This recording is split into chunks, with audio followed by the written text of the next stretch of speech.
And they can oh yeah. Well, you can't hear them reading.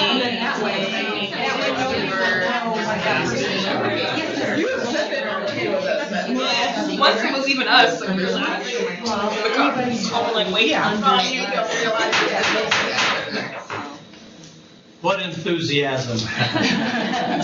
Anytime you get a bunch of Nevadans together, you got stories to tell. It's a delight to welcome you and have you here for this NACO workshop. I'm Lincoln County Commissioner Kevin Phillips, past president of NACO and president of the committee, chairman of the committee of the emeritus, the committee of the has-beens. Like that. I'm really happy to be here and thankful that all of you have come and joined us either present here at the headquarters of NACO or via the internet or phone or any other way. NACO's Committee of the Emeritus is sponsoring this workshop. The committee is a group of former and present, may I add, county commissioners who advise and help the NACO board. The committee was formed with the goal of preserving the institutional knowledge and expertise of commissioners who, due to term limits or other factors, are no longer in office, but who possess invaluable knowledge about county government in Nevada. The Committee of the Emeritus has sponsored this important workshop to bring awareness and understanding of how the state legislative process works. The dynamics in the state legislature differ from rules governing county commissions. Effective understanding of the legislative process and tips on how to interact and present to legislators is helpful to facilitate positive relationships and strong partnerships with our state legislators and policymakers. So we welcome you here. The title of this workshop is How a Bill Becomes Law, Understanding the State of Nevada Legislative Process and a Guide to Effective Management. We need to take care of a couple of housekeeping things, please. My first item here is please mute your phones or computers if you are attending remotely. And I have a special message apparently for those who are doing so from Elko County and White Pine. Don't mean to embarrass you, sort of. We need you to really mute your phones because it makes it so that others can't hear and understand. We'll take questions at the end of the presentations, and we have about 20 to 30 minutes set aside to do this, so please hold the majority of your questions to the end. The bathroom is through the door at the back of the room there. This workshop is eligible for credits out of the Certified Public Official Program. If you would like to receive credit for the Certified Public Official Program, please contact Amanda, here our staff, or fill out a form in the room here. Finally, this workshop is being recorded, and we are hoping we'll be able to post a link to it on the NACO website, as well as to the PowerPoint presentations. So if there was someone from your county who was interested in coming today but couldn't, please let them know that the resources will be made available. Now I'd like to introduce our illustrious panel and thank each one of them for their, I believe, willing participation. We first have with us our distinguished Assemblywoman, Teresa Benitez Thompson. Assemblywoman Benitez Thompson was first elected to the Nevada Assembly in 2010. She currently serves as the Majority Floor Leader and serves on the Committees of Health and Human Services, Taxation, and Ways and Means. She also sits on the influential Interim Finance Committee. In the 2013 session, she was the chair of the Committee on Government Affairs. Assemblywoman Benitez Thompson has long ties to our state, a graduate of McQueen High School and the University of Nevada, Reno. She currently resides in Assembly District 27 with her husband, Jeff, and their 4 children. Wonderful. How'd I do? That was perfect. No, that was perfect. You didn't even call me any bad names or anything. Para hacer esto tendremos que hablar español. Okay, next we have Michael Stewart. Michael Stewart currently serves as the director of the Research Division of Nevada's Legislative Council Bureau. He began his legislative service career in 1996 following 2.5 years with the Elections Division of the Nevada Secretary of State's office, where he worked closely with local election officers on the administration of Nevada's election laws. During this time with the Research Division, Michael has been the primary staff contact for dozens of topic areas, including government affairs, natural resources, reapportionment and redistricting, elections, ethics in government, and transportation. And last but certainly not least, Lisa Foster. Lisa Foster has been serving the public affairs needs of businesses, government entities, and associations for more than 2 decades. Through her firm, Foster Consulting, she has provided government affairs and regulatory advocacy services in the state and local government level. Prior to launching her own firm, Lisa served as Governor Gwynn's Deputy Chief of Staff. She also managed government affairs and media relations for AAA Nevada and the cities of Las Vegas and Sparks, Nevada. We'll first hear from Michael, who will provide a technical overview of the state legislative process and a tutorial on the LCB legislative website. Michael?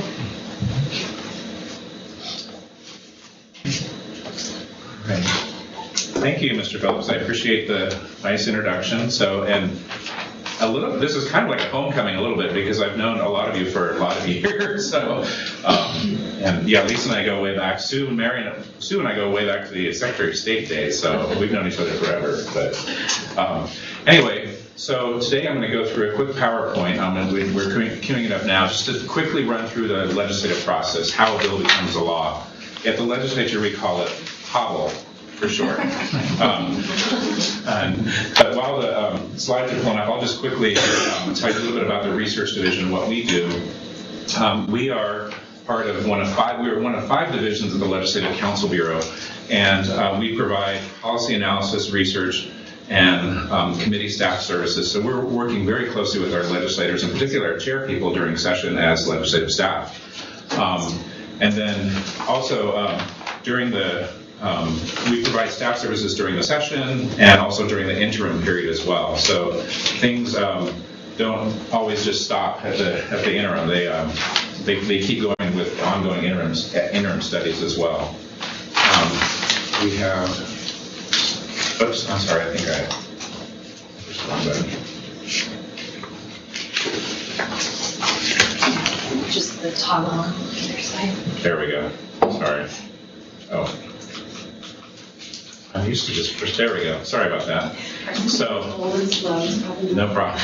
Anyway, we also have a very popular Constituent Services unit. As you know, our legislators do not have personal staff between sessions, and so our Constituent Service unit is really popular. So if you've got a legislator as a constituent who might have a problem with navigating government, or maybe there's an issue with the DMV process, or maybe not getting some healthcare services, our Constituent Services folks can really help in that regard with a lot of their contacts. Our research library is the official, houser of all our official legislative documents. We're like a mini Library of Congress, basically, for the legislature. We also have a lot of publications that we produce, and so we have a very robust publications unit that does editing and posting of all our publications on our website. We provide training, specifically pre-session orientation training, and provide assistance and training for committee chairs and as well as staff. And I will go through these. I'll go through the website in a bit. So if you see some links to some web pages, just know that I'll get to that in a second. So, and I'm going fast because I'm trying to do cover about a 45-minute presentation in 15 minutes. But just so you know, the legislative process is really more than that 1976 Schoolhouse Rock theme that you probably heard if you grew up watching Saturday morning cartoons in the 70s and 80s, like I did. So, and let's see if I can. Maybe we can just advance. Wait, there we go, sorry. If you want to listen to that song later, I have it queued up on the PowerPoint. We can listen to how a bill becomes a law later. I've got the whole thing. And a little bit of history about it if you like. So we know that there are 5 separate processes and approvals that are required for a bill to become a law in the Nevada legislature. And the bills must pass through both houses and also be approved by the governor. To start with, these bills are usually concepts. Oftentimes the legislators will be walking their districts during a campaign, and a constituent will come up with a good number of the ideas that we actually see coming into legislation. So it is an organic process. We also have legislative committees that handle issues, particularly in interim, and they come up with recommendations for legislation. And we also have bills from the executive branch, the Supreme Court, local government, and other organizations. And once that idea is formulated and researched and thoroughly refined, the bill is submitted to the legal division for drafting. And then the legal division of the Legislative Council Bureau produces what we call a BDR, a bill draft request, and delivers that to the bill sponsor. We have major steps. So there's action in the House of Origin, meaning House of Origin means where the bill starts from in the process. So if it's an assembly bill, the assembly is the House of Origin. If it's a Senate bill, the Senate is the House of Origin. The first step is an introduction and first reading of the bill. And during that process, that bill is referred to a committee for a hearing. Those committee hearings are held and scheduled, and I'll talk a little bit about the process in committee in just a second. But then after the committee hears the bill, it's reported back to the floor of the legislature for what we call a second reading, with a recommendation from the committee and possible adoption of any amendments that might have been suggested by the committee. Then there's a floor debate, usually the following day, but not always the following day, but sometimes, and then a vote by that full House. So that was a quick rundown. I can stop now, but let me just go through really quickly just kind of the step-by-step. As I mentioned, there's introduction and first reading in that first House. At that time, the bill is given a bill number, and this is where you can start tracking. You can actually start tracking your bills, and I'll show you where to do that on the website in a bit. You can actually start tracking this legislation once it becomes a bill draft request, a BDR. We have legislative tracking that you can sign up for and follow anything that happens in the legislature. There's, I mentioned before, a referral to committee for a hearing. So our committee hearings are, and you can follow them all on our legislative calendar on our website. The committees post the agendas. All meetings are open to the public, and nearly all of our meetings are video conference between Carson City and Las Vegas. And we really encourage the public to participate. And it's actually, it sounds scary, but it's really not too scary of a process. If you're interested in speaking on a bill, all you have to do is sign up at the back of the room, and you will be called up for your input and testimony. A bill sponsor's responsibility include presenting the bill, and sometimes that would be in consultation with other interested parties, certainly identifying speakers, and then keeping the committee chair and legislative staff informed of what's going on with that bill. So the committee meeting, at the committee hearings, the committee can act on a bill right away if it likes, the same day it's heard. But oftentimes a bill is basically acted upon at a subsequent work session. The work session is the time when the committee can consider amendments and other recommendations to the bill, and then vote on the bill at that point. A bill would die, though, if action is not taken by a certain deadline, the committee passage deadline. That's typically in mid-April when we have committee passage deadlines. But I would note that there are some bills that are exempt from those deadlines, particularly bills relating to legislative business and bills relating to fiscal matters, so our budget bills and that sort of thing. So again, that first House committee passage deadline is usually in mid-April. And then they go to the second House. If it's an assembly bill, it has to be passed out of the assembly at a committee in mid-April, and then it goes through to the Senate. It has to be passed out of the Senate committee usually about mid-May, and vice versa. So usually typical actions that you'll see in committees is a do pass, meaning the committee recommends a passage of the bill without any amendments. Oftentimes the bill is amended, and so there's a recommendation to amend and do pass. Certain resolutions, like our concurrent resolutions, are an adopt motion, but that's just kind of a perfunctory thing. And then oftentimes we'll re-refer bills to, usually if it has a financial impact and that bill is in a policy committee, and really our money committees, Assembly, Ways and Means, or Senate Finance really needs to look at the financial impact of a bill. Oftentimes those bills will be re-referred from the policy committee to one of those money committees for looking at the budget impacts. We don't see this too much anymore, but there is an indefinitely postponed, meaning everybody just does not like the bill and they just kill the bill. They used to do that a little bit more years ago, not so much anymore with the 120-day session. And oftentimes you'll see no action on the bill. Doesn't mean that bill is dead, they might just have no action on that particular day. So the bill comes out of committee with that recommendation, and then it goes to the floor of either the Senate or the Assembly for what we call a second reading. Remember that first reading was when it was introduced and referred, and that's gone through the process of the committee. Now it goes back to a second reading for consideration of any amendments. If there are no amendments, the bill is sort of read the second time. Again, not word for word, just the title, and then sent to, like I said, the amendments are, and then sent for what we call the general file, or third reading. Additional amendments can be considered on this third reading, and they can debate the merits of the bill at that time and then do a final vote on the bill. Our first House passage deadline, meaning those bills need to be processed on the Assembly or Senate floor, is usually the last Tuesday or Wednesday of April. It's about the 79th day of session. Again, certain exemptions will apply for those fiscal matters or legislative business. This then process repeats in the second House. So I'll quickly kind of go through that. So everything that happened in the first House happens in the second House. The deadlines for that is getting out of the second House is late May. So we're getting really close to the end of the session at 110th day. So we basically have about 10 days left to get everything kind of finished up. So if the bill has no amendments, it goes to the governor. If it is amended in the second House, I'm going to kind of skip through this because I want to make sure I get to the web demo. But the Houses can agree to the other House's amendment. If the Assembly bill is amended by the Senate, the bill has to go back and the Assembly has to agree.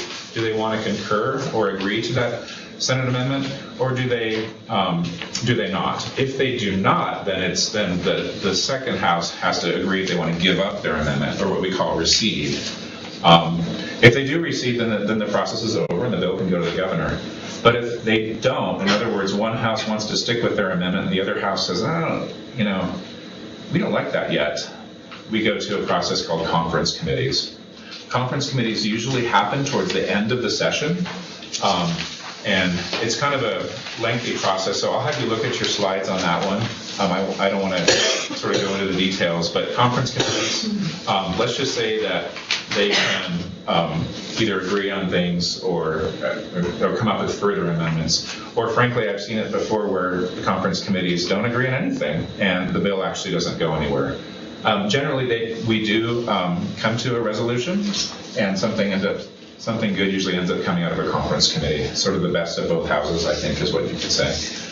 These are approved by voice vote, too, on the floor. And as you know, the governor can sign the bill. He has 5 days to do so during the legislative session, with the exception of the day he receives the bill on Sundays. Or after the session, the governor has 10 days to sign the bill. The governor can also veto the bill or allow the bill to become law without signing it. If the bill is vetoed, it is then returned to the House of Origin, and there does take a 2/3 vote of both houses to override a veto.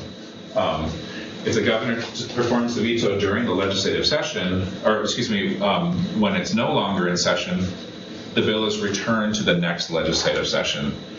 And I would note that just because a governor vetoes a bill does not mean the legislature will necessarily take it up to either override or sustain that veto. That's the choice of the legislature and the House, in either house, and whether they want to do that or not. So recently, most of our governor vetoes have not been taken up the following session. So a law takes effect either on the date specified in the bill, and if there is no date specified in the bill, it usually takes effect on October 1 of that year, of the election year, or excuse me, of the session year. So really quickly, ways to stay informed. You'd like to be sure you attend hearings, sign up as a presenter at a hearing, submit your comments in writing, and please get to know your legislators and your legislative staff. That's so important. Relationships in the legislative building are just key, as most of you know. And if your organization has one, certainly confer with your lobbyist or legislative liaison. They can certainly help you navigate this process as well. We have documents available online. I'm going to show some of those to you now in our research division. But please visit our legislature's website at leg.state.nv.us. And I'll quickly show you. We want to click on that link right there. That's okay. We can just go to the legislature's homepage too. No problem. But we have so much on the legislative webpage, and I'll quickly show you where you can find bills, how you can sign up for bill tracking and that sort of thing on our website. So. I apologize for talking so quickly. This is so important to me, and I just get excited. So plus, I kind of geek out on this kind of stuff anyway, so that's probably why I've been doing it for so long. So anyway, so on our website, really the big things you want to look for during session is this calendar of meetings. The calendar of meetings is sort of like, and you all agree if you've been in this process, you want to know what's going on, look at the calendar. Everything is posted on this calendar of meetings. And it doesn't matter if it's, there we go. Oh.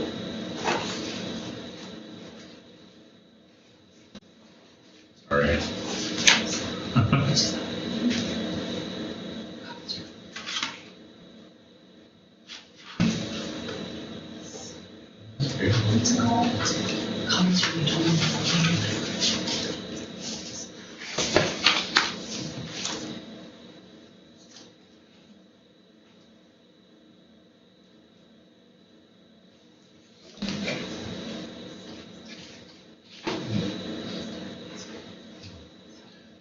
Well, it's okay, no problem. I can talk after that. So actually, while we're calling it as you know, I brought you all a bunch of lovely swag. I love this stuff. So, and actually there is a, I have it here, but there's no way to see it. So, and I can quickly describe the website anyway, but on our swag, we've got a little bit about the Legislative Council Bureau, some stuff about our interim committees and how to testify, a little blurb about our Constituent Services.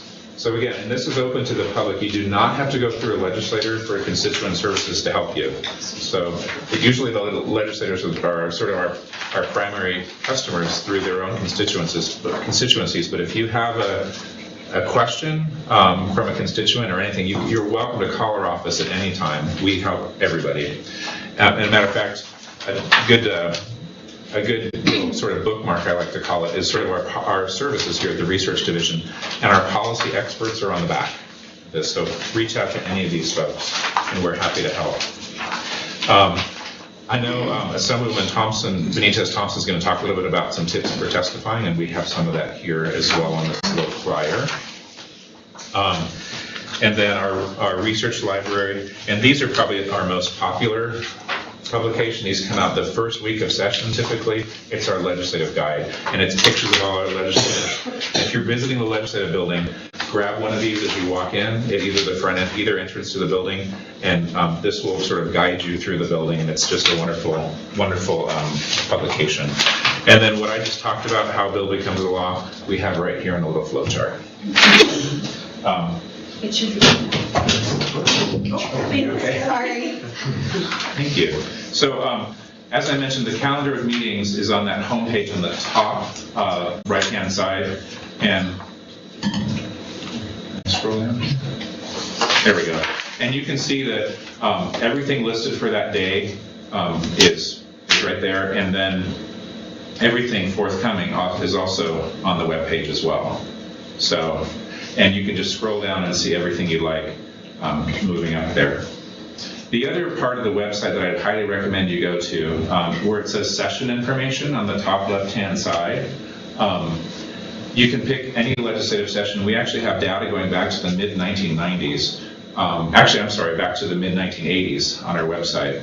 So you can see if we go back to 1985 on that little drop down there. That really old information from the 80s is mostly just some committee minutes and copies of the bills. But after about 1997, 95, 97, you'll be able to find everything, including committee minutes, bill exhibits, the whole thing on for that legislative session. A couple things. So, oops, I probably did that too quickly. At the top of our webpage, if you hover over session information, and you can just scroll down and pick the session that you want. I'm going to pick the 2017 session. This is sort of your menu of where you can go to basically find anything you need about the legislature. I would highly recommend going to what we call the Nevada Legislative Information System. That's NELIS. This was a program that was implemented a few years ago that basically is a real-time, clearinghouse of all of our documents that the legislature considers.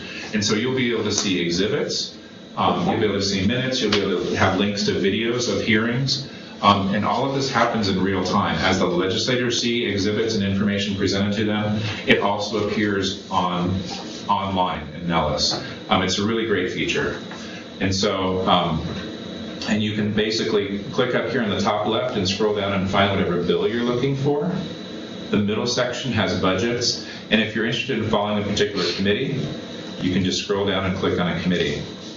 And once you decide you want to, find a bill that you would like to look at, you can pull up that bill, and across the top on that menu there's an overview of the bill. You can read the title, you can find out who sponsors it, any fiscal notes related, how many meetings we had about it. They're all right here on this in a big scroll down, and you can click on the agendas, the minutes, and also you can access exhibits. And again, those exhibits are uploaded at the same time that the legislators and the committees are seeing them at the same time. So it's a real-time process. It's very open, and I think you'll find that it's pretty useful. So poke around the NELIS system when you get a chance on our website, and I think you'll really find it useful. And for those of you who have used it before, I hope you're enjoying it. So, and then a lot of people wonder, about bill draft request limitations and who gets what. We have a BDR fact sheet on that page that talks about how many BDRs each legislator gets. So be sure you check the 120-day calendar if you're really interested in how things, what the schedule is going to be like. We have that linked as well. And again, it's all off of that session information page. And I know I'm running out of time, so that's kind of the big part of the website that I'd like to show you is go to the session page, and everything's very, I think, user-friendly. You can just go through and click where you'd like to go. Trying to think if there's anything. Oh, if I can show you one other quick thing. Sorry. A lot of people track legislation based on, let me go here. See this little thing right here, bill information? Sometimes people want to track legislation based on subject, or if you're, for example, in a local government that's really interested in a particular part of the NRS, and you're very familiar with like planning and zoning, which is, I think, Chapter 278, for example. A good way to find those bills actually is to go, if you know, I want to know everything that happened about Chapter 278 of the NRS, that planning and zoning stuff is so important to my local government.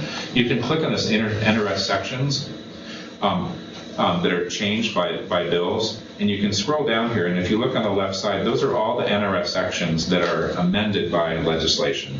And you can scroll down and pick whatever NRS section you're interested in, and you can click on the bill that impacts that section of the law, and it'll pull it right up. So let me give an example here of, I clicked on AB 123, and it's all right here. again, links to any agendas, minutes, amendments, and the final votes. And you can see what happened with that bill through that entire process. And again, all this stuff is updated instantaneously once the bill went through any change to the bill or a bill is scheduled. So I think I better stop because I've gone probably a few minutes over my time. But so that's a quick rundown of the website. I'd be happy to go through it in more detail, at a different time. Just give me a call at any point. I'm happy Just to give us your personal cell phone number so we can. Right. Yeah. I'll give you my office number if you'd like. Actually, yeah, feel free to call our office. It's 775-684-6825. And we're here to help all of you. So our legislators use us a lot, and I know that our local governments use us a lot, and the public does. And this is what for lack of a better term, this is kind of what we geek out on, is this kind of stuff. So we like this kind of stuff. So, and I hope you do too. And I think you'll find the legislative process strangely kind of fun. So. Let's give Michael applause. Thank you. We next are going to get the legislative perspective, hearing from Assemblywoman Teresa Benitez Thompson, who is Majority Floor Leader. We're happy to get her perspective on this very thing too. Thank you so much. Good morning, everyone. First and foremost, I know you just got a lot of information. I can't tell you how important it all is, but most importantly, not to feel overwhelmed by it. It took me at least 3 sessions before I felt like I was really confident with the legislative process and really understanding kind of all of the nuances of the process. And you get a feel for it after you've been through the first session and an understanding of kind of the path and how things happen. But then there's the stuff in which, towards the end of session when you're in that time crunch when Michael talked about when there's just 10 days left and everything seems to be moving at light speed and you're just wondering what flew past you and what you can still catch. So if anything, in my takeaway about how to be successful for being in the legislature, just please keep on asking questions and know that staff is wonderful. They are nonpartisan. They are extremely helpful. They're much smarter than the legislator, so I hope that gives you a lot of comfort. They won't steer you in the wrong direction, and know that we are constantly asking them procedural and process questions as well. I don't want you to feel like you can't walk into the building without feeling overwhelmed or feeling like you are at a disadvantage because you don't know every step of the process. This is very much people's process and very accessible, and I hope that more than anything you feel empowered to walk in and just figure out step by step where you go. And okay, we got the first step down, now what comes next? Because the honest truth is that's what so many of us legislators do, is kind of get that first step done and then move on to the next and kind of proceed with caution along the way. So the first thing I would say in order to be successful for whatever your endeavor is you folks very much have an advantage because a lot of the legislation you're working on are pre-filed or you're having conversations right now about where you might need a legislative fix, where you want to tackle a change and arrest. And you usually have a group of people working with you. And that is something that's absolutely to your advantage because early in session, when things are kind of moving slow, it's the perfect opportunity for you as people representing your counties to get on a committee's agenda early, to get your bill heard early, and to start moving your bill through that process as early as you can. A lot of legislators are still working on their legislation until the very last minute. We can pre-file our bills and start putting bills in now, but a lot of us don't have a lot of detail. We'll be like, we want to change X, and then we're still really working for months to figure out what that is and what chapter we want to be in and what part of the chapter we want to change. But so a lot of bills you will see come together and congeal closer to the deadline, closer to when our bill drafters absolutely at the last moment need information. And I would say take advantage of that dynamic by having be ready in the first week of session to present your bills if you can. The chairmen are looking for bills to schedule. They're looking for people who are ready to have their bills heard. They're looking to fill their committee time in February. They don't want to look like they're slow when they don't have anything to do. So if you're ready to hit the road running come February, it will serve you very well. And the earlier you're moving your bill through that session, the earlier you're having your committee hearings, the more time you will have. The closer we get to deadlines, the agendas tend to get really dense, and there's not a lot of time for hearings to happen. An example would be government affairs, where I imagine some of you will have your business and your bills being heard. That's a morning committee. It's going to meet at 8 a.m., but they really need to be done no later than 10:30 or 11 a.m. in the morning so that we can get to our floor sessions. So they only have a couple hours every morning to hear bills.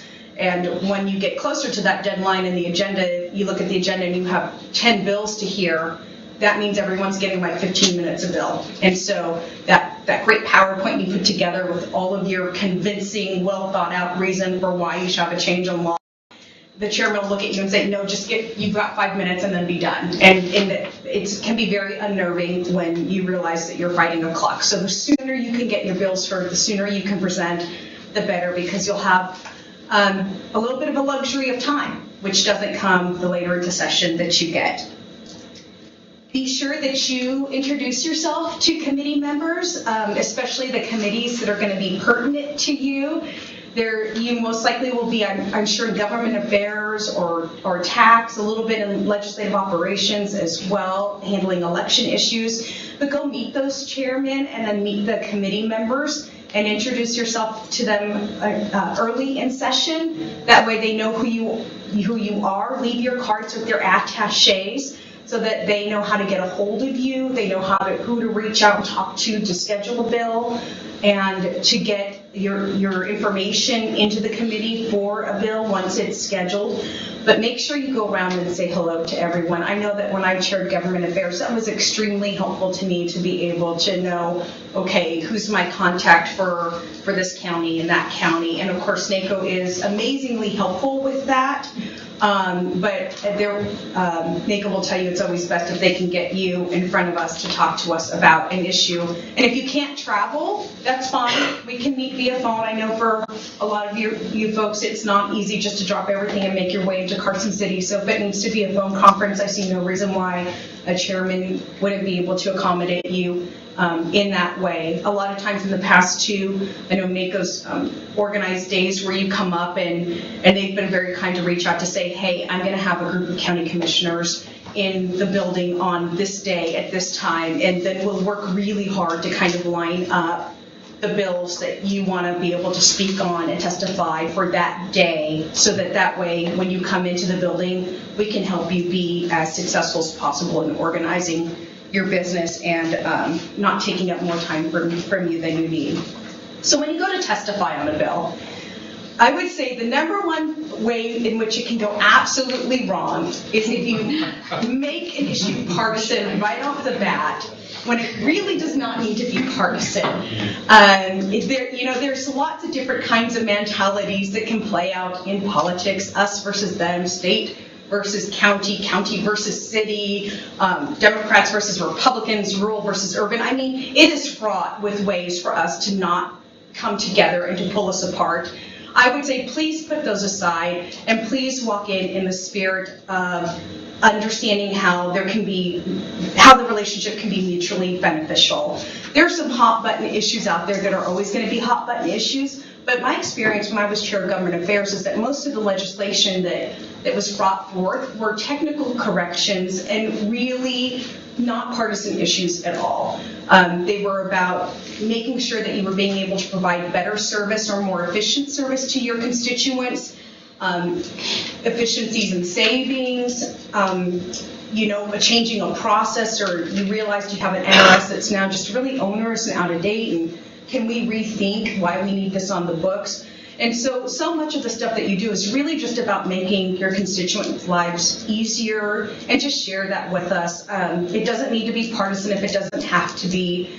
The minute you go partisan, half the people are listening and half the people aren't. And I think that you deserve more than that. You deserve everyone listening and paying attention. So as much as you can, try not to start off the conversation with, you know what you guys at the state did to us?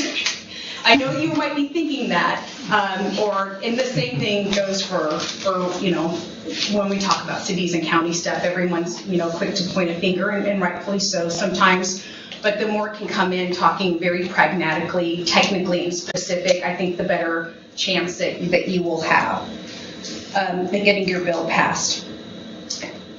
Well, introducing a bill is probably one of the easiest parts of the session. My experience as a chair is bird dogging amendments to the bill gets really complicated. So if you want to think about it this way, let's say that you have a bill that goes to the Government Affairs Committee. They might have 120 bills assigned to them through the session. And of that 120, let's say 100 get hearings, or 20 that are just probably not going to be heard, but 100 get hearings. Your guys' stuff, for the most part, always gets heard. Well, each bill, I've yet to see a bill that comes out just perfect and needs no amendment in the Assembly and no amendment in the Senate and gets passed just as written. I don't know, maybe a very small percentage. I don't know. The percentage is closer to pi, right? 3.14. So those, you're going to have requests and changes in your bill, and you're going to decide what's going to work for you and what is reasonable. Please do your follow-through work on that. Please get your language back to the committee secretary. A lot of times after a hearing on a bill, what we're waiting for is that amendment language to come back to us, because the committee can't do anything until we get that amendment language back. And once again, a lot of people wait till we're right up against a deadline to get that amendment language back, and then the chair has 40 bills, and Bill might have 2 or 3 amendments each, and then they're trying to read everything, and then they're trying to check back in with committee members to see if their vote count has changed because of the amendments, and then whether or not it can be voted on, or whether or not you sunk yourself with the amendment. So the sooner you can get those amendments into the chair, the easier you will make your life, the easier you will make their life. After the initial hearing, it's all about bird dogging those amendments and following through on them, checking back in with our legal drafters, do we have it ready or not? Is it ready to hear or not? And our legal department often gets kind of a glut of things right before a deadline or in the week leading up to a deadline, and then we're waiting for our drafters to get stuff back to us. A lot of times, if it comes out very quick, we're going to vote on it the way it is. We don't have time to tweak and retweak and then retweak it again. You really get kind of one chance at one big tweak to get it right, and then we have to move forward with the process.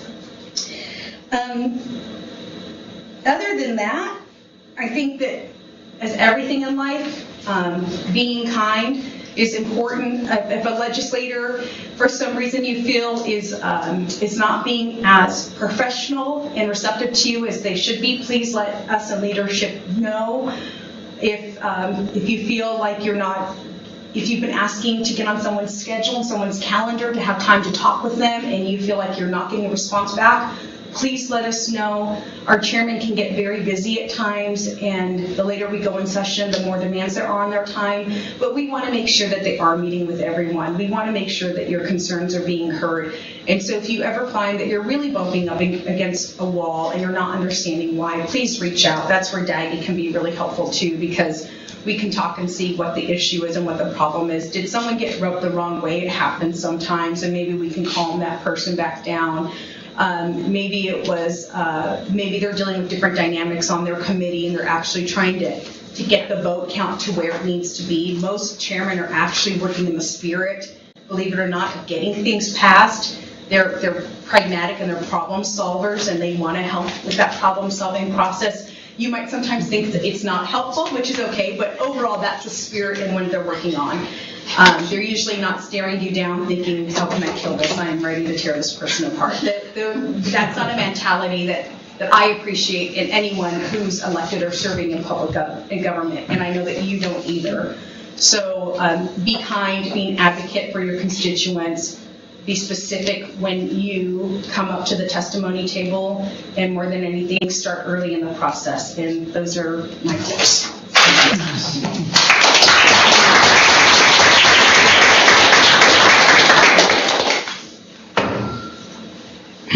Thank you very much. We're now going to hear from Lisa Foster, who will provide a perspective on effective engagement and collaboration at the state legislature. And is it okay if I sit here? Because It up is. there, I don't think I can get it far enough away from me. Oh, thank you so much. And I appreciate being invited to be here today. I've a long background in local government. I love local government. I'm married to someone in local government. I think it's a very important part of Nevada. So what I'd like to talk about today is just some components of lobbying as I see it, and then share some strategies for success in the legislative process, particularly as it applies to local government. There are different ways you can break down lobbying, and one is to look at the difference between private sector lobbyists and local government lobbyists. In the private, and I've done both, in the private sector, you kind of have two umbrellas. You've got the umbrella of reading the bills, determining the impact, and then monitoring that legislation. Then in the other umbrella, you have the harder lobbying, which is advocating for or against bills or advocating for changes in bills. With local government, you add a third umbrella to that. You've got the first two that I've mentioned, but then the third umbrella is kind of a partnership with the state. Legislators feel a sense of involvement and commitment to their communities with good reason. A lot of them came from local government elected office, but they also know that their constituents are your constituents, and it's broken down, of course, by geographical areas. For local government, it means, as you know, you're available to legislators year-round. For my business clients, they're usually not calling me saying, what do the customers of American Family Insurance think of? That doesn't happen throughout the year. But if the legislator in your area is concerned about, the constituents' actions or something else is going on, you're called year-round by legislators. I can remember some crazy things I've been called about when I was in local government. Another way to break down lobbying is there's really two parts of it, and part of it is a regulatory effort, and part of it is a legislative effort. Today we're really talking about legislative efforts, and that's what I'll go into. But just briefly on the regulatory piece of this, you need to know, and your staff should understand this. Do you really need a change in statute, or do you just need a change to the code or administrative decision? It's important to be, or your staff, to be familiar with the Nevada Administrative Code. Your bill, if you're going to carry a bill, probably has related language in the code, and that may also need to be changed. And it's important to get to know the pertinent regulators. In the counties, usually you get to know the Health and Human Services staff and boards, maybe NDOT staff and boards.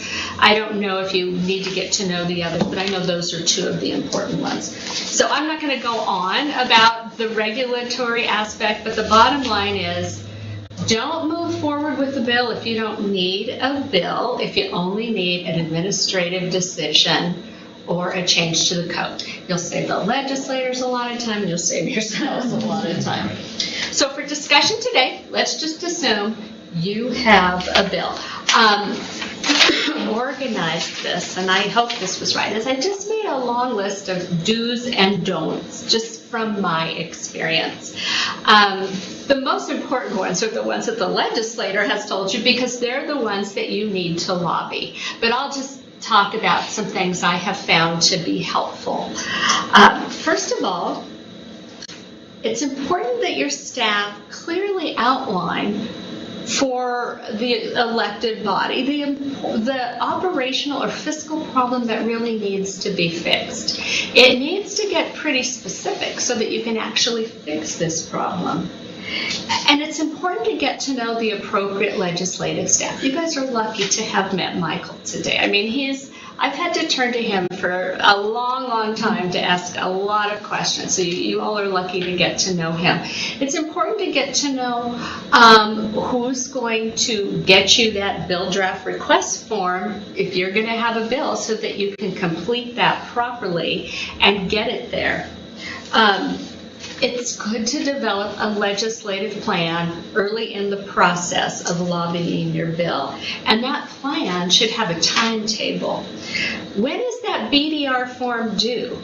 You need to know that. I got asked that a few weeks ago. And I'm like, oh, I don't know. I need to find out. And I was fishing around trying to find the new form, the new date.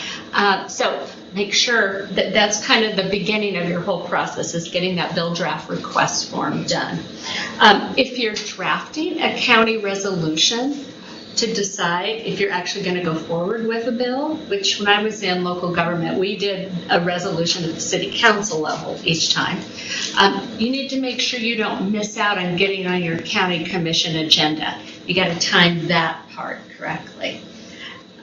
And for the elected folks here, it's important, if you can, to implement a fast review process. It's very tough for your staff and the lobbyists to not get quick answers on proposed changes to your bill, other bills that are coming up, what positions you need to take. If you've got to always come back to the county commission meeting, you're not going to do as well. So try to figure out a program by which the county commissioners feel like they're informed, but you're not holding up progress for everybody. It's a good idea to discuss early on maybe how flexible you'll be with amendments. I mean, maybe the language is what the language is and you can't live with any change to it, but you're going to do better if you can live with some change to it. Because some change is going to be proposed. I think they just told you it doesn't usually go through just as it was decided upon. And do know, when you've submitted that language on your bill draft request form, that the Legislative Council Bureau, they like to write things their own way. And sometimes things go back and forth a few times. You may have sent them what you think is perfect. They send you back something that is like not even related. You know, sorry, Michael. What is that? I would say I'm not a bill drafter. I know.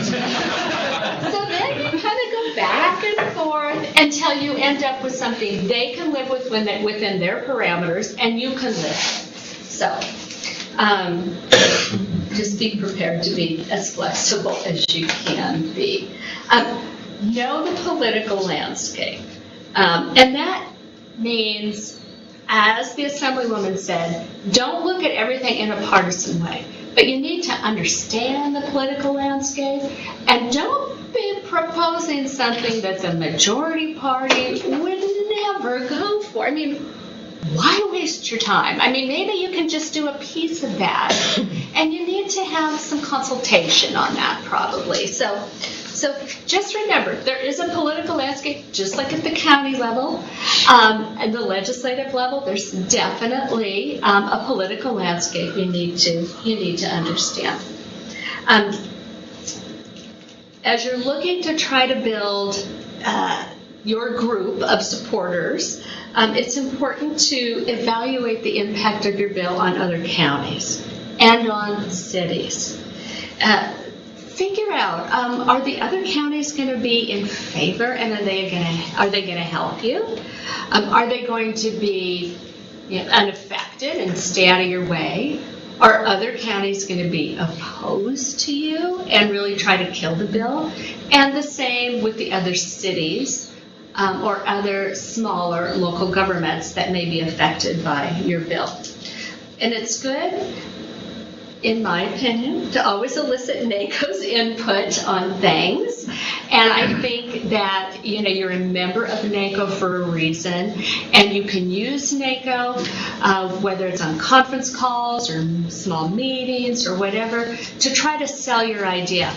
Your county staff may understand why this bill is so important, but maybe other county staff aren't getting it yet, and maybe other county elected officials aren't getting it. So you need to use that opportunity to sell the idea if you can. it's good to discuss your bill with pertinent state staff too, so that they're not caught off guard when they see it. And this is really important if there's a tax consequence to your bill, or if there's an operational or a fiscal impact on the state from your bill. You can't just like throw it out there and not talk to people about it. I mean, the state is in control of this, and you need to make sure that you talk to them in as wide a range of group as you can. And I, as a former legislative person for a governor, think it's a good idea to talk to the governor's legislative person early on too. Don't forget the governor can veto your bill, and they do veto local government bills, especially if there's an impact on the state. So talk to them ahead of time, and you may need to make changes as you talk to all these people. As you're lobbying the bill, prepare some fact sheets that you can use as you're stopping in and seeing legislators. Maybe it's a different fact sheet you might be using for the media or for your constituents at your county commission offices. You may want to have a fact sheet out there about legislation that you're pushing. Try to, early on, pinpoint the stakeholders in your bill and their position. And this is in addition to the other government entities. Look for business interests in your piece of legislation, and particularly from your community. Do you have businesses in your community that are impacted? Try to bring in the Chamber of Commerce. Try to bring in industry groups and business associations. And don't neglect to look at other interest groups that might be affected by your bill, particularly those with a lobbyist that either is going to help you or lobbyists that are going to work against you. You need to be aware of that. Some examples of these types of groups are labor groups, parent groups, veterans organizations, the Taxpayers Association. I was pretty naive when I first started lobbying a million years ago. And when, Carol Villardo came up to me and told me what a horrible bill I had, I'm like, who's this mean woman in a hat? I did not know what was going on. And no one told me to get to the Taxpayers Association if it's going to have a tax impact. So anyway, Carol's not there anymore, but they're all very smart, and there's other people there, so be prepared for that. Library groups, parks and rec users, depending on what your bill is about. Look for those interest groups and bring them into your fold. Form a coalition, have meetings. Those meetings give you a chance to answer questions and build support. Organize calls and emails, letters. That's an important part of the process. And start collecting arguments against your bill and develop your counter arguments. And be prepared for press conferences and contact with the media, which at the county level, you probably already do that with your local media. And in the legislature, then you'll be dealing with a wider group of media. And just a quick list of don'ts. And if you're in county government, when advocates come to the county, some of the things they shouldn't be doing that they do. So much of this you're going to go, yeah, we don't like that. But legislators don't either. So don't overwhelm legislators or their staff with paper and email and phone calls. I think you need to be strategic in how you present that to them. Otherwise, they have to start shutting it out. They have so many that they deal with. Don't forget to communicate often and to many. Don't mislead anybody even a little bit. It will really come back to haunt you. Don't confront or pressure a legislator or a staff member. Don't be argumentative. I've had to take clients aside and say, arguing with the legislator. It's not going to help your issue. Don't use generally unfamiliar terms or acronyms. Legislators have many things they deal with, and you may think everybody knows what NACO is, but maybe they're new and they don't know NACO. You just got to spell things out, especially in the beginning. Don't refer to bills by numbers alone. And I forget that, and I'll go, Assemblywoman Benita Thompson, what about AB 222? And they're like, I don't know what that is. So if you're going to use a number, use the topic too. They have a lot on their plate. Don't use your legislative meetings to bring up other issues. Their time is precious. You're just getting a little piece of it. Don't mess that up. And don't shy away from meetings with those that are opposed. You need to be prepared for that, and try to end those meetings on a good note that you're going to agree to disagree. Don't forget to follow through on commitment. Sometimes you get up and you testify, and they say, "Can you please give us such and such?" And you're nervous, and you say yes. And you've actually forgotten to do it, and you don't even remember saying it. Sometimes I look back and look at my testimony and go, "Oh yeah, I was supposed to do that. I forgot." And so, if you don't have somebody with you to kind of help remind you, you can look back almost immediately now and see the meeting. For good or for bad. I swear I never really sound like that, but I guess I do. And lastly, don't forget to show your appreciation to everybody that helped you, and appreciate the legislators that helped you. It's hard now with these crazy new rules they have that, you can say thank you. You can't even give them coffee. It's a whole new world now in my eyes. But you need to remember to thank everybody as best you can. Thank you so much.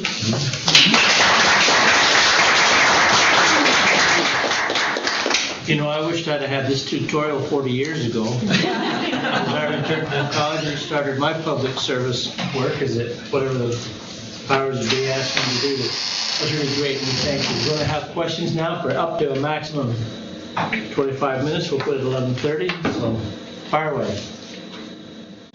Ask your question, name who you'd like to go to. This might seem dumb, but I'm new at this game too. So, what determines an Assembly bill versus a Senate bill? Where does that start? So that's a really good question. If it is so the bills in which an assembly person proposes becomes an assembly bill, and then the bills for which the senators propose become a Senate bill, and then the agency bills, division bills, and your bills. If I'm right, I think they get Divided out. they kind of get divided. Go either way. Yeah, they get divided out. And what our staff will do is try to make sure that each house is starting with an even number of bills, so that when we swap them, the workload is even and we can make our deadlines. So it's just kind of a lucky draw or a draw anyway. But, the Story County submitted a bill at the last legislature. It was our first time, and my first time, of course. So I was wondering, it became a Senate bill, and I don't know, where that started or how it got to be a Senate bill. It's probably, do you want to? Yeah, probably our legal division. Our legal division sort of makes that call, as like the Assemblywoman says, sort of to balance things out.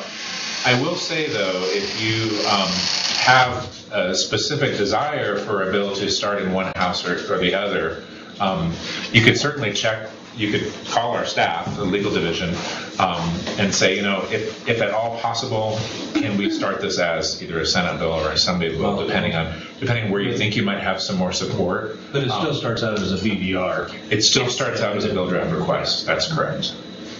So would you ask that during the BDR phase? Yes. Okay. Yeah, I'd recommend. And they can put a note in the BDR file. The bill sponsor has an interest in maybe this starting in one house versus another. Oh, okay. So, because there's not a real hard, fast rule either way. So, and I would say too, if you have an interest in an interim committee, sometimes those bills go with the chair too. So, if a legislator is an assembly person staffing an interim study, not all the time, but sometimes those bills will start on the assembly side, so that chair can work those bills through the process on the house of origin. Thank you. I'll just throw in, your lobbyist, if they're experienced, and knowing the issue, they may know which committee is a good committee to start, because they may know that if you start over here, like if they know someone's chairing government affairs on this side, and they hate your issue, like this, you don't want to start there. So your lobbyist hopefully will know that. Yeah, well, that does ring a bell. I mean, our lobbyist did say, oh, well, we want to go here and here. So, okay, so that makes sense. Go right ahead. This might be off track, but this is one area that I'm a little bit still not sure about after many years. The Nevada Administrative Code, Lisa, you had mentioned about if you can't get something put through statute to maybe get it into Nevada Administrative Code. In the elections, we have a lot of regs in the code in conducting overseeing elections. We usually, the clerks get together and work with the Secretary of State to get those codes amended. Is there another way that we can get things in the Nevada Administrative Code as a county clerk or a registrar that would implement elections, or do we? I'm not sure why we've always gone through the Secretary of State to do that, or can we work with our legislator of the committee or something to do that? I'm not really sure how that works. Not that I want to go over the Secretary of State, but we had, with all the changes in our election equipment, we needed to make some amendments to the code, and I drafted the amendments. I mean, all they had to do was submit them to the legislature, and they didn't have time, and so, I was thinking, was there another way I could have gone through to follow through with that process? I would say. You and Secretary of State something? Yeah. No, and Sue and I worked together years ago as Secretary of State, but the NAC process, the Nevada Administrative Code process, is actually sort of executive branch driven. So it is. Okay. Yeah, and so you are. I think the fallback is you're going to have to actually develop a relationship with that executive branch agency, be it Secretary of State for Elections or whoever's Richard Whitley over at Health or whatever, and say, here's what we need for a regulation. Okay. The challenge, though, is you could run into a situation, I know this has happened in elections, where it's like, hey, we're running elections at the county level and we need this. Right. But then as we've talked about today, politics get involved, and sometimes those agencies don't want to do that. So that makes it difficult. I think the nice thing about it is, and you can talk about this as being part of the Legislative Commission and the Committee to Review Regulations, is there's always a stopgap with the legislature on this. And I don't know if you want to mention that about Leg Commission. And so we have when we're outside of session, we have the interim committees, and one of them is the Legislative Commission, and we review regulations is part of our job. And so we'll meet, I don't know, I think we've had 3 or 4 meetings so far this year, and the agencies submit the regulations and we review them and then vote on them. And so once we pass the regulation, it exists in perpetuity. We don't have any ability as a legislature to pull it back or amend it. And when it's presented to us, it's presented as is. We can either vote to pass it or not pass it or delay it, but we can't amend it at that point. So in some ways, it's kind of a little bit of more of a restrictive process. We don't have the ability to go in there and say, well, we're not sure, why don't we change this or change this? And there's quite a process to get that reg done, but it will still come to us for a final vote, up or down. And usually our legal department are reviewing those regulations too, to make sure that they are supporting NRS and that it's not a change to law, because we can't change the law outside of session. So they're always watching to make sure that it is indeed a regulation and not using the regulatory process to create new laws or new interpretation of laws necessarily. And there is an opportunity at that point too, if you really haven't got your mileage that you think you could through your executive branch aid, you can go to the Leg Commission and state your case. It's like, hey, they have all these public hearings at the executive branch level, which is required under the Administrative Procedures Act. But there's a couple of things that we need to go back and work on, and that's where the Leg Commission can step in and say, hey, we're going to delay this. Why don't you go back to the drawing board for a couple things and answer the concerns of this county or this local government. And so I would say that's sort of your last ditch effort. So it's always good to sort of do things in the front end and early, but if things come to a head and you probably really want to, get your lawmakers involved, the Ledge Commission is kind of the way to do it. I will say as staff, and I might be speaking for legislators, it's always nice to have things solved ahead of time before you go into these things. But on occasion, there are times when you have to, go to that final approval process and say, oh, wait, can we delay this a little bit? Because there's a few more things we need to work on. Do they approve, because I remember years ago, the way that they used to approve regulations. Is it an ongoing thing that we could work with the Secretary of State and maybe get something between the two elections approved, or? Get the code change between the two elections? Yeah. You could, in Chapter 293 of the NRS, I think that is one of the chapters in NRS that says the Secretary of State can promulgate regulations as necessary to, for the functions of that NRS chapter. So I think they can go in throughout the session. It's kind of a broad one. Some chapters in NRS allow that. But you'll also see specific bills sometimes that say, okay, we're implementing a new program, and by the way, to implement that program, the agency has to do regs specific to that program. And some chapters, I think, have a broad sort of like, hey, you can do regs on that. So. They didn't have the ability years ago to make, some of this is kind of new in the last 20 years where the legislature has gotten involved in the regulatory effort. And right after they did that, I was thanking God they did, because there was a really wacky regulator out there, and I was representing a business, and they did a really wacky thing. And I had to go, at that point it was to Speaker Buckley, she wasn't even Speaker then, and say, hey, look what just happened, and you gotta help. She was so understanding because, secretaries of state are elected statewide.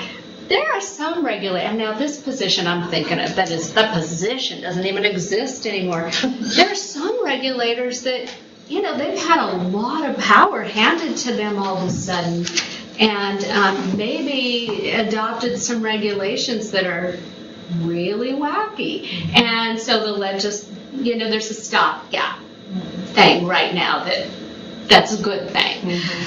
Yeah, I wrote a bunch of wacky ones, so we're still in there. As you're reading them and you see something that comes up and affects you, please call us, because we get a stack. They're really thick, right? It's not light reading. They're really dense, and they get very nuanced, and it can be hard to put them into context as you're reading through a lot of these. So if you have some contextual support that will help us understand benefit and harm, please absolutely call. I don't know if you're allowed to, whatever channels you can go through to make sure the legislator sitting on that commission understand better the context. I know that when it comes to legislative commission, I always read the small business impacts that are required to be done at the back now, because I want to see who's showing up to say that this is a problem or it's too expensive or too onerous. I always look for new fees or increase in fees and what's happening there, because it kind of seems to be a default way to bump, get new fees or increase fees is through the regulatory process, and then they haven't been well discussed in public venues sometimes. And then those are kind of the two things that I go to first when I read into them. But if you guys have more insight, absolutely call us. These are just policy changes for the new voting equipment, because we have voting equipment, so we can't, it's like the reg will say, or the NAC will say, do this. Well, we don't have that machine anymore, so we can't. I would think that would be like cleaner stuff where you're like, yeah, it doesn't apply anymore. It's not relevant anymore. Right. So I'm just kind of updated. Ms. Dagny. Yeah, I have a question about fiscal notes. It's not something we talked about, but something that we work on a lot on, and support our members on. And for those that don't know, fiscal note is for each bill, it's a request of the legislature to know how this will fiscally impact your county, right? Will this bill cost your county money? And individual counties and county staff folks are asked to submit that fiscal note back by a certain deadline. Do you have any advice on what should be in fiscal notes or not, and the importance of fiscal notes?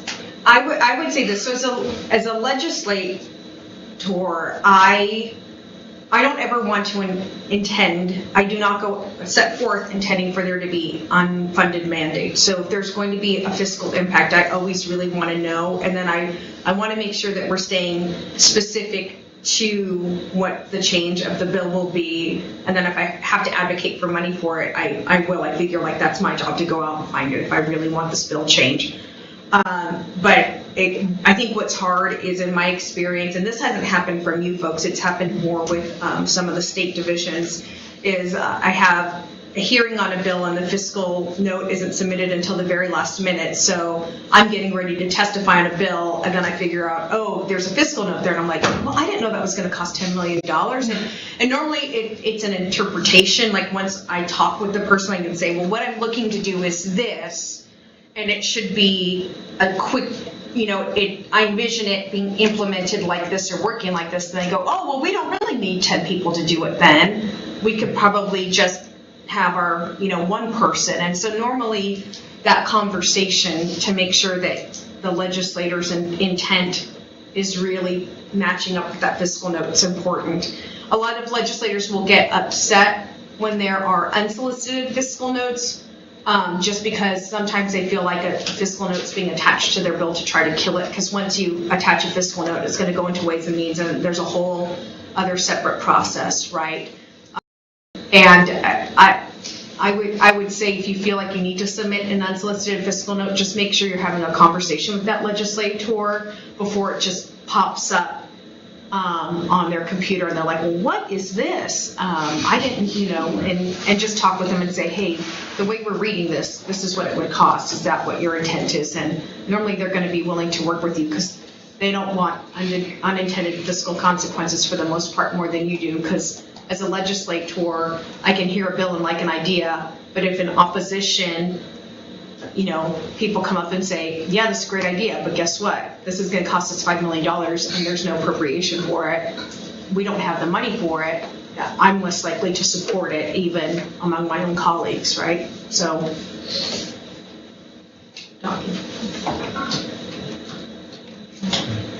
Anything else, David? Sure, I can ask another question if nobody else has any. This is a really easy one. In terms of addressing legislators in the building, sometimes people that haven't been in the building don't know. You always say Senator, Assemblyperson. Is that a big deal in terms of always addressing a legislator by their title? I think it's supposed to be the rule. I will say that the more millennials we get, they just want to be known as Chaz or something. I don't know. Like they don't want to be formal. They don't want to wear a tie. They don't want to wear a jacket. So I would say that it's an evolving process where we ourselves are trying to remain contemporary now. We're not requiring that women be in dresses or in hose all the time. And we've made some changes around, changing women's workwear. I don't wear a pantsuit every day just because I'm not comfortable with that, and we make accommodations for the men and when we need to. But the title thing, it really feels like the rule is supposed to be address the legislator by title if you know them personally because they grew up in your town and you know them as Johnny Appleseed and that's what you call them. I would just say check their comfort level. And maybe don't ask them, but ask their attaché, how does your legislator like to be introduced? Because they'll probably tell you if they were complaining about being too informal, they might, relate to their staff and not want to offend you by telling you. But it seems to be person by person now, and it's I don't know, a mix, I would say. Do you guys find that? Yeah, that's probably true. Yeah, I would find that so. In committee setting, obviously, it's pretty formal. Right. In the testimony. But outside, it is changing. You're just talking outside of committee, it's evolving. And that's what I think when I talk to somebody and it's one-on-one, it's like, hey, Al Kramer, Yeah. Like, hey, Al. But, if I was confronted him in a group or something, it'd be Assemblyman Kramer. Yeah. I'm not 40 yet, so when I get called madam, like I feel like, no, you don't have to really, but they will still, madam this and madam that. I'm like, okay, but it is, you're always like, all right, here we go. I think there's something beneficial about keeping the decorum. And maybe because I am like way past 40, but I feel like it kind of keeps not the sanctity of the legislature, but I mean, I think we've seen it go downhill in a lot of ways, and maybe there's a good thing about keeping the titles. You know, what about addressing the committee too? I don't think we really discussed that, you know. Address your chairman, and then the chairman will give you permission to address the assembly member specifically. You're technically supposed to start off with, to you, Chairman Benitez Thompson, to assembly member, and then usually they'll stop you and go, no, that's okay, you can address assembly member specifically. Okay. That always, it's hard enough speaking in front of the legislature, but to remember how to address, go through you to you. And and when I go to testify, I usually screw that up as well. And most chair people, at least in the assembly, are pretty forgiving about lapses in decorum. When people get hostile or sarcastic, they'll call you on decorum right away, but I can't imagine any of you ever doing that. So we're usually pretty forgiving about a lot of the decorum stuff. So we shouldn't address you as Madam Chair, we should just address you. Yeah, hey, Teresa, Now, we got to hear from Commissioner Pat Waits, who, by the way, ladies and gentlemen, is the president-elect of the Nevada Association of Counties. That's it. Thank you, Commissioner. If you're a has-been, I guess that makes me a will-be. That's what you got to look forward to. Yes, mine's just kind of a general question, and I was wondering because you had mentioned that you're concerned about unfunded mandates for the county, and we always appreciate that first on the line. It doesn't always work out that way. But I kind of wondered, let's just take an example of the body cameras.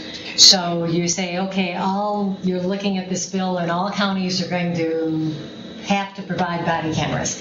Does your staff do any research on that as far as there might be federal grants through the Justice Department for them, et cetera? I mean, what does your staff actually do to help you prepare?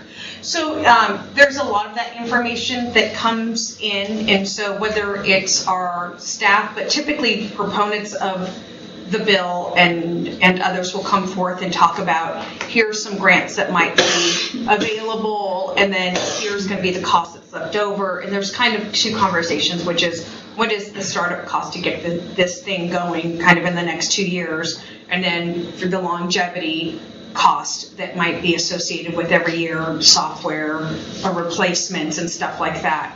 And so all of that should be talked about. I know that in that conversation, right, there's always a county, for a lot of areas, a county-city dynamic, and kind of a back and forth there about where those dollars are going, or how they are going, or what's going and what's not going. I imagine that this next session, if the funding hasn't been what it ought to be, or if there were surprises, that we would probably be talking about that. Normally when we do a big bill such as the body cameras, the following sessions we like to review it and see how things are going, and if for some reason it's fallen off the agenda, I would say insist on it, having the topic of conversation, being able to give the committee an update on implementation and include those costs in there. The first 2 weeks of session, a lot of the committees will do updates on legislation or will do overviews on subject matters. And so I would think that would be a great place to talk and hear the county's perspective about implementation from the past 2 to 4 years on. I was just wondering how much research that you expect of your staff, just generally. Well, I didn't work on the issues, so I can't speak specifically to that, but I did work on the sexual assault kits and the requirements for local law enforcement to be tracking those untested kits and backlog kits. And we got fiscal notes from around the county for that. So what we did was work with the AG's office, which had been a grants person working on grants that were grants approved, pending grants that we might get, and then what was going to be costs left over. So at least with that bill, I can say that we looked at what was the DOJ going to give, how long do we anticipate that money lasting, what can it be used for, and then writing the legislation for the additional appropriation to be used for items other than those grant items. So we can support these activities to grant items, and we're going to need state appropriation to support this. And then we'll come back in 2 years and figure out where we are. And I imagine that's happened with the body cameras, although I didn't, like I said, I wasn't as familiar with that one, but.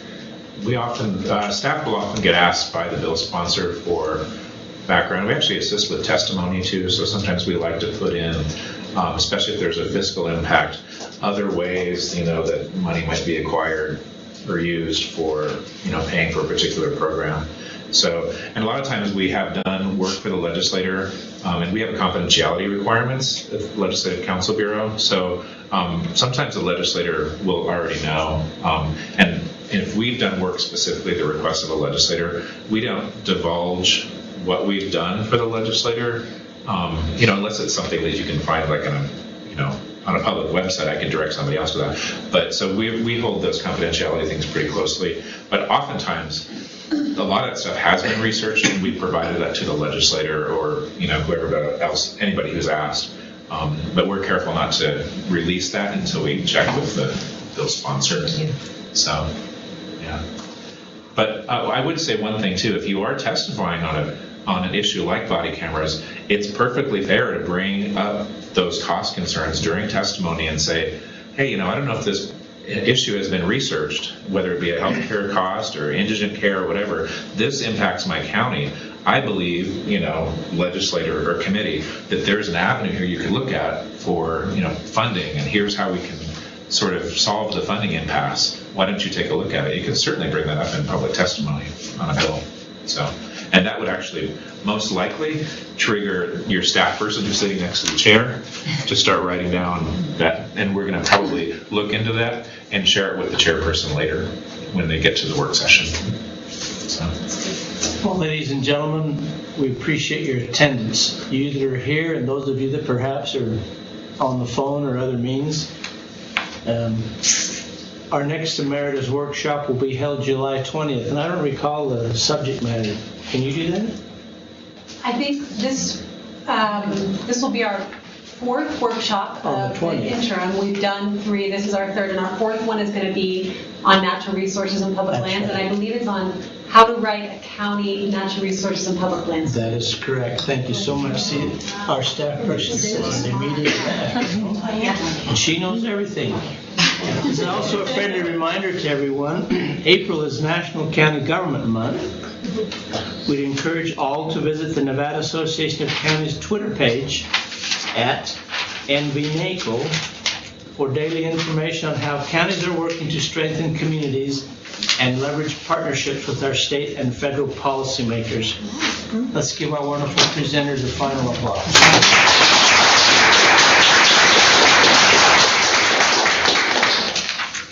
You're free to go. Thank you.